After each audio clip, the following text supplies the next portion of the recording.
Você já parou para pensar no poder das palavras que saem da sua boca? Como elas moldam seus relacionamentos e sua vida? Talvez você não perceba, mas cada palavra que você fala carrega consigo um peso que pode construir ou destruir. E a pergunta que surge é: como podemos nos tornar mais conscientes dessa força silenciosa? A comunicação não é apenas sobre o que dizemos, mas sobre como isso impacta as pessoas ao nosso redor. E mais importante ainda, como isso impacta a nós mesmos. A inteligência emocional e a comunicação consciente não são apenas habilidades úteis, são ferramentas essenciais para o crescimento pessoal, a harmonia nos relacionamentos e, acima de tudo, para uma vida mais equilibrada e autêntica. Carl Jung nos lembra que as palavras não são apenas expressões de pensamento, mas também de sentimentos inconscientes. Ou seja, o que comunicamos pode refletir não apenas nossos pensamentos,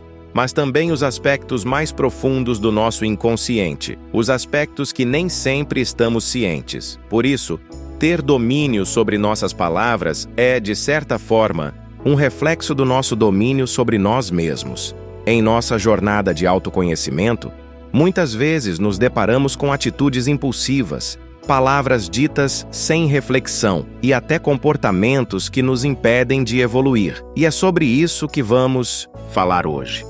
Como atitudes pequenas e aparentemente insignificantes podem afetar a qualidade de nossas relações e o nosso crescimento. Porque, para criar um futuro mais consciente e equilibrado, precisamos primeiro olhar para o que fazemos no presente. Ao longo deste vídeo, exploraremos 12 pontos essenciais para uma comunicação e uma vida emocional mais saudáveis. Cada um desses pontos nos levará a refletir sobre nossas atitudes cotidianas, para que possamos criar um caminho mais genuíno e significativo em direção ao autoconhecimento. E o melhor, você aprenderá a aplicar esses pontos de maneira simples e prática, para transformar a sua vida agora mesmo. Você está pronto para começar essa jornada de transformação? Então, vamos dar o primeiro passo, refletindo sobre o poder das palavras e como podemos usá-las para construir pontes, e não muros. Capítulo 2. Pensar antes de falar. Quantas vezes você se pegou dizendo algo sem pensar, apenas para perceber o impacto das palavras depois? Às vezes, uma frase mal colocada pode gerar um mal-entendido, uma discussão desnecessária, ou até mesmo destruir um relacionamento que poderia ter sido importante. É como um fogo, pode aquecer e iluminar, mas também pode queimar e destruir se não for controlado. Jung nos lembra que as palavras são mais do que simples ferramentas de comunicação. Elas são, muitas vezes, manifestações do nosso inconsciente, do que está armazenado dentro de nós. Isso significa que, ao falarmos, também estamos expressando sentimentos e pensamentos que, às vezes, nem sabemos que temos. Portanto, escolher nossas palavras com cuidado pode ser uma maneira de cuidar de nossa própria saúde emocional e das nossas relações. Uma técnica simples para nos ajudar a pensar antes de falar é o acrônimo PENSE. Positivo. Pergunte-se: o que estou dizendo pode ser interpretado de forma positiva? As palavras que escolho podem inspirar ou desencorajar? Educativo. O que estou dizendo pode ensinar algo valioso para o outro. A comunicação não precisa ser apenas sobre o que queremos expressar, mas também sobre o que o outro pode aprender. Necessário. Eu realmente preciso falar isso agora?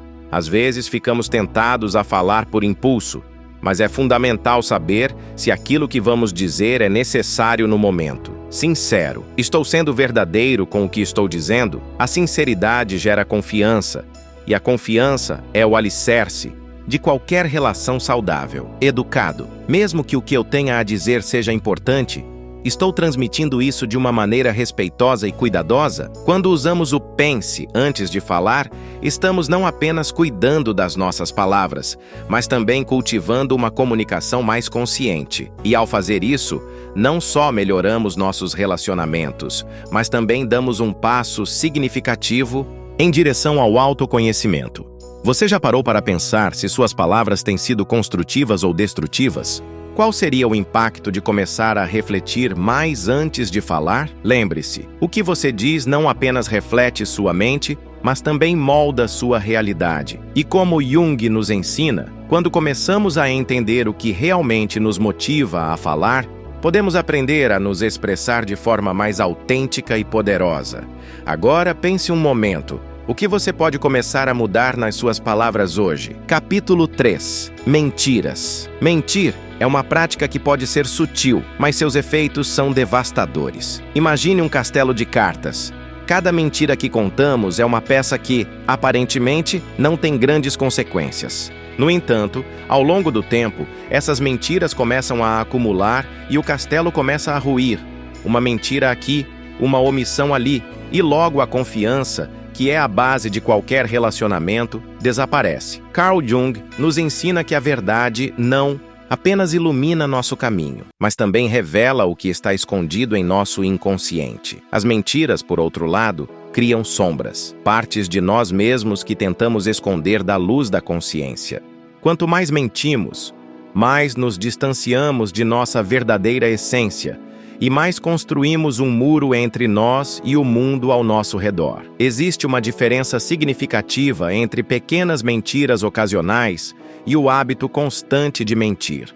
Uma mentira aqui ou ali, muitas vezes feita para evitar ferir os sentimentos de alguém, pode ser mais facilmente digerida, mas a mentira recorrente, aquela que alimenta um ciclo de desconfiança, começa a corroer a confiança de forma irreparável. A confiança é a base de qualquer relacionamento saudável. Quando ela é quebrada, como uma ponte sendo destruída, é muito difícil de reconstruir. A honestidade, por outro lado, constrói a credibilidade. Quando somos sinceros, mesmo quando a verdade é difícil, estamos criando uma base sólida em nossos relacionamentos. Isso é o que Jung quis dizer quando disse: a verdade sempre vem à tona, mais cedo ou mais tarde. Então, como podemos lidar com isso em nossas próprias vidas? Como podemos cultivar uma maior honestidade, tanto conosco quanto com os outros? A primeira reflexão que devemos fazer é sobre nossas motivações. Por que sentimos a necessidade de mentir? O que estamos tentando evitar ou esconder? Pergunte a si mesmo: quais são as pequenas mentiras que você tem contado? Elas estão realmente te protegendo ou estão criando um muro invisível entre você e os outros? No caminho para o autoconhecimento, a verdade é uma aliada poderosa. Quando a abraçamos, somos capazes de olhar para nós mesmos com mais clareza e integridade. Assim, podemos construir relações mais autênticas e profundas, onde a confiança e a sinceridade se tornam os pilares de tudo o que fazemos. Agora, pense: o que você pode fazer para ser mais honesto em suas relações, mesmo que a verdade seja difícil de dizer, e o que a verdade pode te ensinar sobre quem você realmente é? Capítulo 4. Compartilhar detalhes financeiros íntimos. Você já parou para pensar sobre a necessidade de manter sua privacidade financeira? As informações sobre quanto ganhamos, o que possuímos e o quanto gastamos podem parecer inofensivas quando compartilhadas com outras pessoas. Mas a realidade é que falar sobre suas finanças de maneira indiscriminada pode abrir portas para julgamentos, inveja e até manipulação. Warren Buffett, um dos investidores mais bem-sucedidos do mundo, uma vez disse: nunca conte a ninguém quanto você ganha. Essa frase, simples mas profunda, nos alerta sobre o valor da privacidade em relação às nossas finanças. Em um mundo onde as comparações são inevitáveis, expor detalhes financeiros pode gerar um campo fértil para a inveja e o julgamento, tanto por parte de amigos quanto de familiares. Quando você compartilha informações sobre sua situação financeira, pode acabar atraindo atenção desnecessária, atenção que não tem nada a ver com quem você é como pessoa, mas com o que você possui. Essa exposição pode gerar pressões externas, até mesmo em relação ao que você deveria estar fazendo com seu dinheiro, e colocar sua privacidade em risco. A privacidade financeira, por sua vez, é uma forma de autoproteção. Protege não apenas o que você tem, mas também o que você valoriza. Em vez de se sentir pressionado a justificar suas escolhas financeiras para os outros, você pode aprender a estabelecer limites e comunicar suas necessidades de forma assertiva. 1. Das melhores formas de proteger suas finanças e manter a privacidade é criar uma estratégia clara para o que você compartilha e com quem. Evite entrar em detalhes sobre seus ganhos ou despesas com pessoas que não precisam saber. Isso não significa ser antissocial ou esconder sua vida, mas simplesmente aprender a estabelecer limites saudáveis. Se você já compartilhou informações financeiras de forma excessiva no passado, pergunte a si mesmo: o que você tem a ganhar ou a perder ao compartilhar detalhes financeiros íntimos? Como você pode proteger sua privacidade sem criar um muro de desconexão, mas garantindo que seus limites sejam respeitados? Lembre-se, proteger suas finanças não é apenas uma questão de segurança, mas também uma prática de respeito consigo mesmo e com suas escolhas. Ao aprender a manter esses aspectos privados, você também fortalece seu senso de identidade e autonomia, sem se deixar influenciar pelas expectativas externas. Agora, reflita: como você pode proteger sua privacidade financeira a partir de hoje? Que decisões você pode tomar para garantir que sua vida financeira permaneça dentro do seu controle, sem abrir espaço para julgamentos ou inseguranças? Capítulo 5. Evitar provocações. Provocar alguém geralmente é um reflexo de uma insegurança interna. Aqueles que provocam, muitas vezes, estão buscando afirmar seu poder, testar os limites ou até mesmo chamar atenção para suas próprias vulnerabilidades. Mas, se somos sábios o suficiente para reconhecer isso, podemos aprender a não reagir impulsivamente. Quando alguém nos provoca, a tendência é reagir de forma emocional, muitas vezes com raiva, frustração ou até com desejo de retaliar. No entanto, Jung nos ensina que nossas reações externas são muitas vezes reflexos de nossas próprias questões internas. Se alguém nos provoca, é possível que estamos sendo tocados em uma ferida emocional que ainda não curamos. A chave aqui é cultivar a inteligência emocional. Em vez de reagir automaticamente à provocação, podemos optar por uma resposta mais consciente e equilibrada. Existem várias estratégias que podemos usar para lidar com provocadores de forma calma e racional. Uma delas é simplesmente mudar de assunto.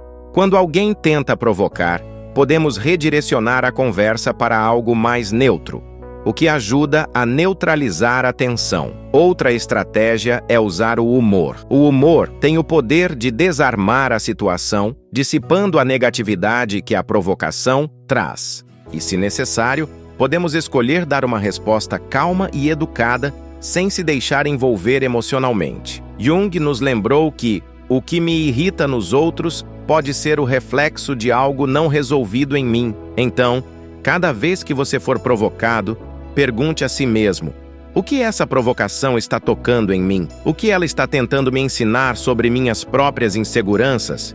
Por mais difícil que seja, não reagir impulsivamente é uma forma de proteger nosso próprio equilíbrio emocional. Reagir com calma, em vez de sucumbir à provocação, é um passo em direção à autossuficiência emocional. Agora pense: da última vez que alguém o provocou, como você reagiu? O que você poderia ter feito para manter o controle emocional e responder de uma maneira mais equilibrada? Capítulo 6. Falar com raiva. A raiva é uma emoção humana natural, mas quando não controlada, pode ser um dos maiores inimigos da paz interior e dos relacionamentos. Muitas vezes, a raiva surge de frustrações acumuladas ou de situações em que sentimos que nossas necessidades ou limites foram violados. Ela aparece como uma força impulsiva, exigindo ser expressa imediatamente. No entanto, o preço dessa expressão impulsiva pode ser alto, tanto para quem a sente quanto para quem a recebe. Carl Jung nos ensina que a raiva, embora uma emoção aparentemente negativa, também pode ser uma fonte de energia criativa e transformadora, se soubermos como usá-la. Ele diz: a raiva é uma energia que não deve ser simplesmente suprimida, mas compreendida e integrada. O problema surge quando não sabemos como lidar com ela de maneira saudável. A raiva não controlada pode destruir não só o que amamos, mas também as oportunidades de crescimento e evolução pessoal. Imagina a raiva como o fogo. Se você permitir que ele queime sem controle, ele destruirá tudo ao seu redor. Mas se você aprender a direcionar esse fogo de maneira consciente, ele pode aquecer e iluminar, criando algo novo e transformador. Esse é o poder da raiva, se entendida e gerida corretamente. Ao invés de uma explosão destrutiva, ela pode ser um ponto de inflexão para a mudança, para a expressão de nossas necessidades ou para resolver um conflito de maneira construtiva. Então, o que podemos fazer para evitar que a raiva nos controle? O primeiro passo é praticar o autocontrole. Antes de responder impulsivamente a uma situação que nos deixa com raiva, precisamos dar um passo para trás. Respire profundamente. Observe a emoção sem julgá-la. Pergunte-se: por que estou tão irritado? O que está por trás dessa raiva? Muitas vezes, a raiva surge de algo mais profundo, talvez uma necessidade não atendida ou um medo não reconhecido. A raiva também nos ensina algo sobre os nossos próprios limites e valores. O que foi que realmente nos irritou? Foi algo relacionado ao nosso ego ou algo que nos toca de maneira mais profunda? Ao entendermos o que desencadeia nossa raiva, podemos começar a trabalhar para mudar essas situações, buscando soluções mais pacíficas e construtivas. Se a raiva não for bem administrada, ela pode criar um ciclo de destruição. Isso acontece não só nos relacionamentos, mas também dentro de nós mesmos, criando tensão e ansiedade.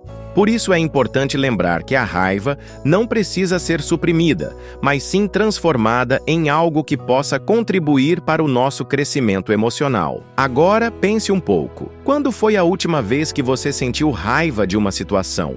Como você reagiu? O que poderia ter feito para gerenciar melhor essa emoção e transformar essa energia em algo positivo? Capítulo 7. Exposição excessiva nas redes sociais. Vivemos em uma era digital, onde tudo é compartilhado, e a exposição pessoal se tornou algo rotineiro. As redes sociais nos oferecem uma plataforma para mostrar nossas vidas, nossas opiniões e até nossos sentimentos. No entanto, o que muitos não percebem é que essa exposição constante pode trazer consequências que vão além da superfície. Quando postamos algo nas redes sociais, estamos, na verdade, projetando uma imagem de nós mesmos para o mundo.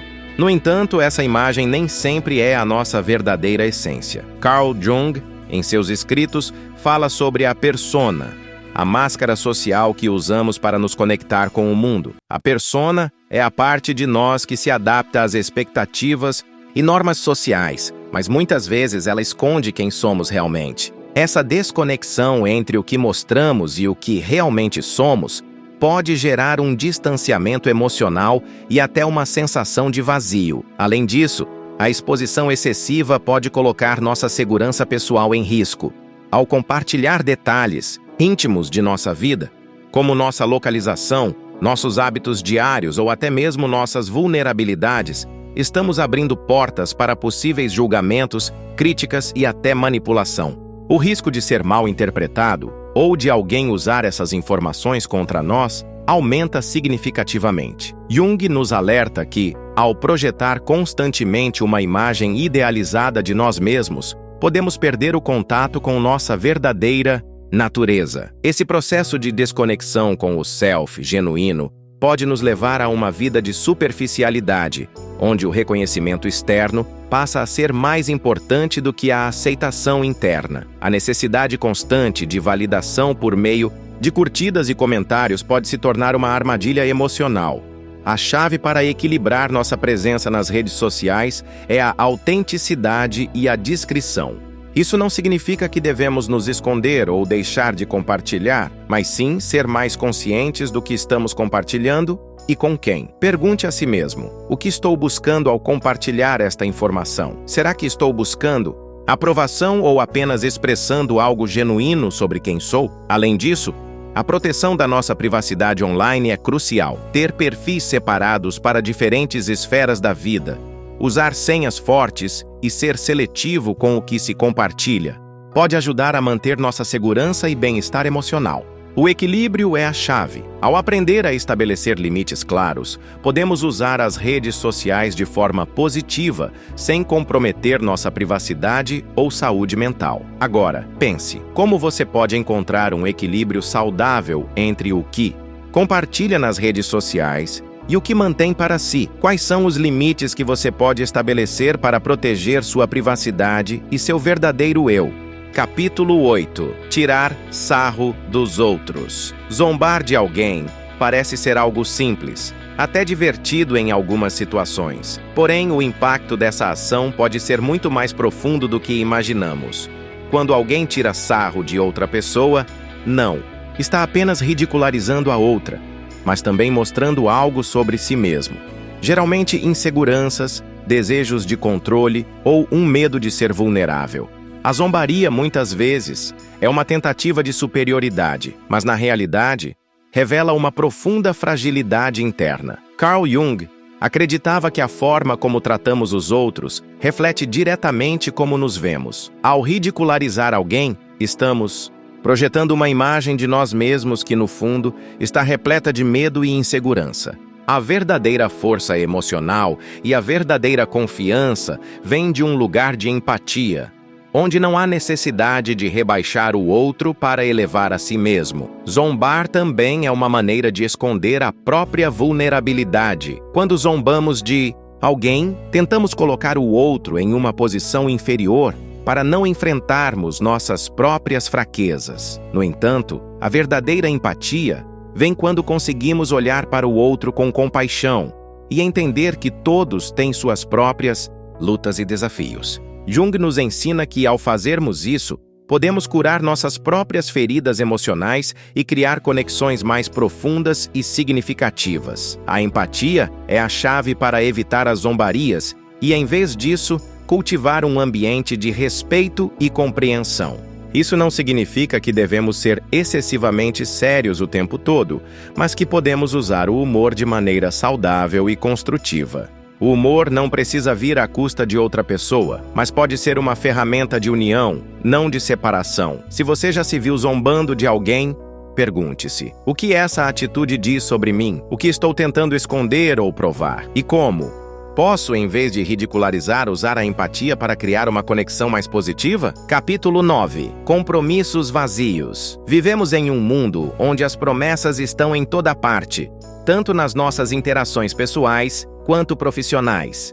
Muitas vezes, nos vemos fazendo compromissos sem realmente considerar se conseguiremos cumpri-los ou não. Embora pareça inofensivo na hora, os compromissos vazios podem ser uma das maiores fontes de frustração e desconfiança nos relacionamentos. Carl Jung enfatizava a importância de ser fiel à nossa palavra e de viver de acordo com nossa verdade interna. Quando fazemos promessas sem ter a intenção de cumpri-las ou sem avaliar adequadamente se estamos preparados para mantê-las, estamos violando um princípio fundamental: a integridade. A falta de compromisso genuíno pode gerar uma sensação de dissonância interna, um conflito entre o que falamos e o que realmente somos. Compromissos vazios não só prejudicam os outros, mas também afetam nossa própria autoestima e confiança.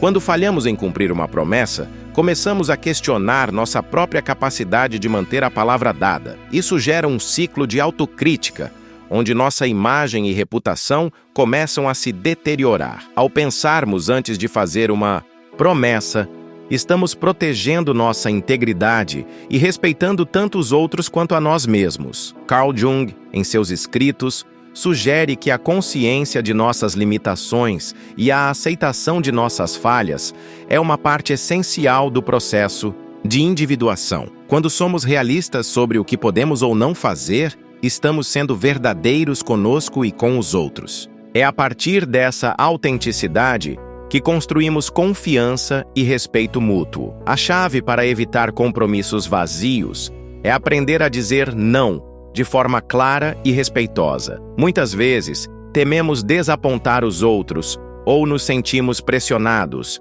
a agradar. No entanto, ao fazer compromissos que não podemos cumprir, estamos nos prejudicando ainda mais, criando expectativas irreais tanto para os outros quanto para nós mesmos. Ao aprender a dizer não, Estamos reconhecendo nossos próprios limites e preservando nossa energia para aquilo que realmente importa. Pense por um momento, quais promessas você fez recentemente que não conseguiu cumprir? O que pode ser feito para evitar cair na mesma armadilha no futuro? Como você pode ser mais fiel à sua palavra, mesmo que isso signifique dizer não? Capítulo 10. Respeito pelas crenças e religiões. O respeito pelas crenças e religiões dos outros é uma das bases de uma convivência saudável e harmoniosa. No entanto, em um mundo plural e diversificado, muitas vezes nos deparamos com diferenças profundas que podem gerar tensões. Como podemos lidar com essas diferenças de forma respeitosa e enriquecedora? Carl Jung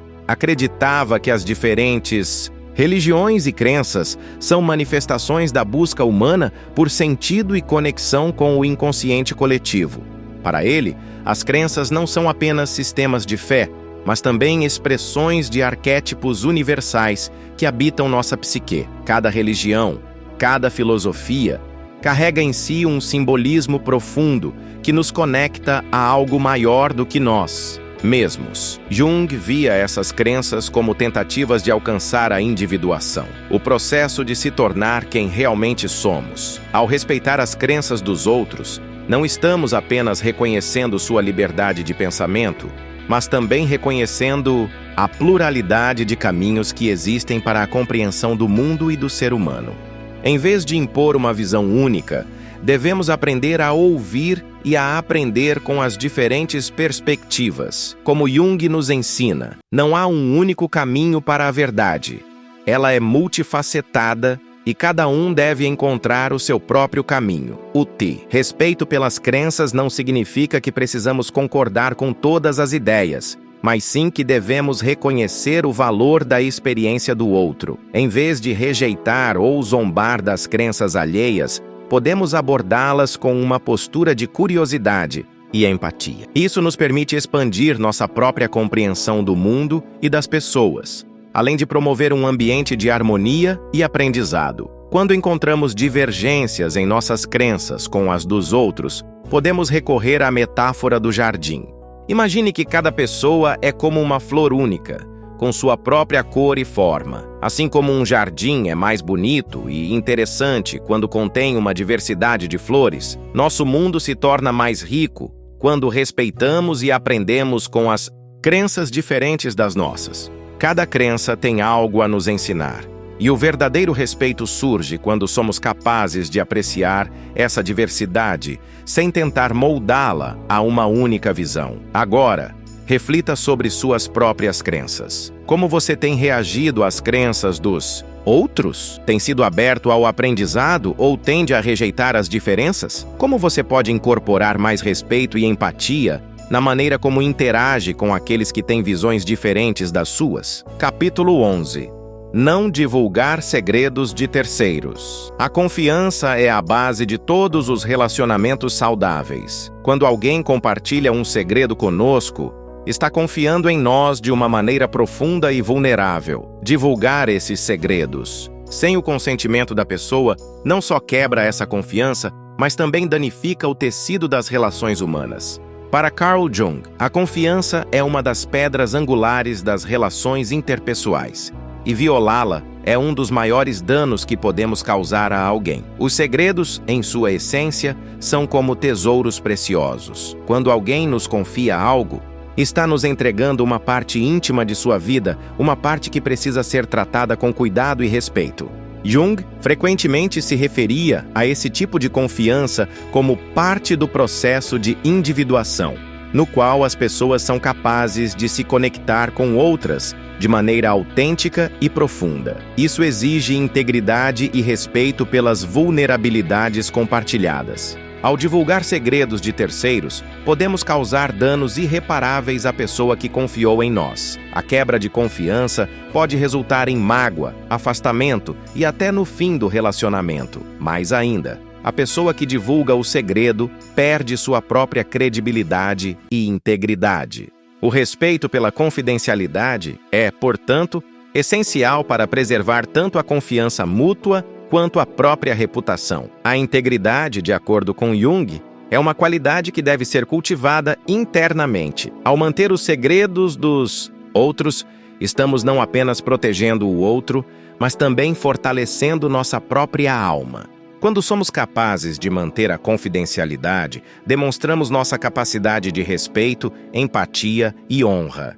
Isso constrói nossa reputação como pessoas confiáveis, que respeitam o espaço e as vulnerabilidades alheias. Pergunte-se: você tem sido cuidadoso ao guardar segredos de outras pessoas? Quando foi a última vez que você revelou algo que deveria ter mantido confidencial? O que você pode fazer para reforçar sua integridade e respeito pelas informações que outros compartilham com você? Capítulo 12.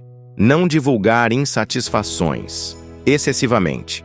Todos nós passamos por momentos difíceis, em que a frustração, a insatisfação e a raiva podem tomar conta de nós. Às vezes, sentimos a necessidade de desabafar, de colocar para fora tudo aquilo que nos incomoda. No entanto, o que muitos não percebem é que o ato constante de compartilhar nossas insatisfações pode criar um ciclo de negatividade que afeta não apenas a nossa própria paz de espírito, mas também as pessoas ao nosso redor. Jung nos lembra que a psique humana é complexa e muitas vezes, ao expressarmos nossas frustrações excessivamente, estamos projetando uma parte de nossa sombra. A sombra, como ele explica, são aqueles aspectos de nós mesmos que não aceitamos ou que rejeitamos, mas que, quando ignorados, acabam afetando nossas ações e interações de maneiras negativas. Ao constantemente reclamar ou dividir nossas insatisfações, podemos estar permitindo que essa sombra assuma o controle, exacerbando os sentimentos de raiva, desânimo e amargura. Mas o que acontece quando entramos nesse ciclo? Imagine um chá sendo mexido. Quanto mais agitamos a água, mais turbulento e caótico ele se torna. Assim também são os nossos sentimentos. Quando nos concentramos em nossas queixas e as compartilhamos excessivamente, acabamos alimentando o ciclo de negatividade, tornando-o cada vez mais difícil de interromper. No entanto, isso não significa que devemos engolir todos os nossos sentimentos ou esconder nossas emoções. Jung enfatizava a importância de reconhecermos nossa sombra e de integrá-la. O problema surge quando nos fixamos nas insatisfações sem buscar formas construtivas de lidar com elas. Ao invés de se prender ao problema, é mais saudável buscar soluções, procurar alternativas, ou até mesmo aprender a aceitar as situações que não podemos controlar. A metáfora do chá ilustra muito bem a ideia de que quanto mais nos concentramos nas nossas queixas, mais elas crescem e nos consomem. Se, por outro lado, nos concentramos na busca de soluções ou em práticas que promovam a serenidade, como a meditação, o autoconhecimento ou a reflexão introspectiva, conseguimos acalmar nossa mente e não deixar que o caos se espalhe. Além disso, o hábito de compartilhar insatisfações excessivamente pode ter um impacto negativo nas relações com as pessoas ao nosso redor. Quando constantemente reclamamos ou nos concentramos no que nos desagrada, tendemos a afastar aqueles que talvez poderiam nos apoiar de maneiras mais positivas. Em vez de se tornarem aliados, as pessoas podem se sentir sobrecarregadas, desconfortáveis ou até irritadas com o constante fluxo de negatividade. Jung sabia que o processo de individuação, o caminho para se tornar quem realmente somos, envolve aprender a olhar para dentro e compreender nossas emoções, sem deixar que elas dominem nossas ações. Ele sugeria que, ao integrar nossas frustrações de forma mais consciente, sem projetá-las nos outros, podemos alcançar um maior equilíbrio interno. Esse equilíbrio nos permite lidar melhor com os desafios da vida e, ao mesmo tempo, preservar nossas relações com os outros. Agora, reflita. Com que frequência você compartilha suas insatisfações com os outros? Você sente que essa prática o ajuda ou apenas o mantém preso ao ciclo de negatividade? Como você pode transformar essas queixas em algo mais construtivo, sem sobrecarregar aqueles que estão ao seu redor? Conclusão. Neste vídeo, exploramos 12 pontos fundamentais que podem transformar a maneira como você se comunica, se relaciona e, por fim, como você se conhece e se respeita. A inteligência emocional, a comunicação consciente e o autocontrole são ferramentas poderosas que nos ajudam a viver com mais equilíbrio e harmonia. Ao refletirmos sobre cada um desses tópicos, somos convidados a avaliar nossas próprias ações e a fazer escolhas mais conscientes em nossos relacionamentos, tanto com os outros quanto conosco. Carl Jung nos ensinou que o autoconhecimento é um caminho de constante evolução, onde o objetivo não é alcançar a perfeição, mas sim a autenticidade. Ao aplicarmos esses princípios, estamos, na verdade, nos permitindo ser mais autênticos e verdadeiros com nossa própria essência. O autoconhecimento nos permite não apenas compreender nossos próprios sentimentos, mas também entender melhor os outros e nos conectar de forma mais profunda com o mundo à nossa volta. Agora, é sua vez de refletir. Qual dos pontos que discutimos você mais sentiu que pode melhorar em sua vida? Quais mudanças você pode adotar para viver de maneira mais autêntica, respeitosa e harmoniosa? Compartilhe suas reflexões nos comentários e lembre-se de que, como Jung sempre sugeriu, o caminho para o autoconhecimento e a verdadeira conexão começa com um simples passo: olhar para dentro de si mesmo com honestidade e abertura. Agradeço por sua atenção e por estar disposto a percorrer essa jornada de autodescoberta. Que você tenha a coragem de aplicar o que aprendeu e de continuar a crescer em sua jornada de individuação.